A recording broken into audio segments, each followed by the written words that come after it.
नमस्कार, न्यूज 24 परभणी वार्तामध्ये आपले स्वागत। मी शिवाजी चव्हाण। पाहूयात आजच्या ठळक घडामोडी। राणी सावरगाव येथील बसस्थानक परिसराने घेतला अखेरचा मोकळा श्वास।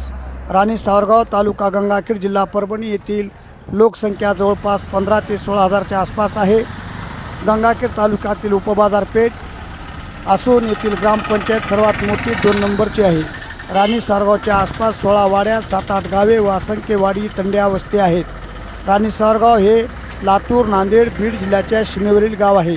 श्री रेणुका देवीच्या मंदिरात सतत भाविकांची वर्दळ चालू असते, परंतु या गावास अद्यावत असे बसस्थानक तर सोडाच, परंतु उलट येथे 3 बसेस देखील थांबण्यास पुरेशी जागा नव्हती।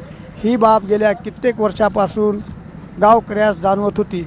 तेव्हा सर्व गावकऱ्यांच्या मदतीने ग्रामपंचायतचे सरपंच सौ बबिताताई ज्ञानेश्वर जाधव, उपसरपंच सय्यद अकबर शेख व ग्रामपंचायतच्या 17च्या सर्व सदस्य मंडळींनी व तंटामुक्ती अध्यक्ष ज्ञानेश्वर उर्फ माऊली भाऊ जाधव व ग्रामसेवक साहेब यांनी अडथळादायक व्यावसायिकांचे प्रबोधन करून त्यांना व्यवसायासाठी पर्यायी जागा उपलब्ध करून देण्याचे आश्वासन दिले व अखेर त्यांची व्यावसायिकांची दुकाने बाजूला सारून तेथील जागा बसस्थानकाकरता मोकळी केली आणि बसस्थानकाची जागा मोकळी केल्यामुळे सर्व गावकरी व वाडी तंड्याच्या प्रवासी नागरिकांकडून समाधान व्यक्त होत आहे असे दिसून आले।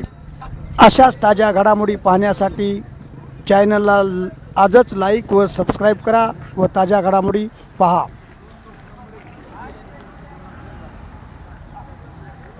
बातमीपत्र संपले। पुन्हा भेटूयात पुढील बातमीपत्रात। नमस्कार।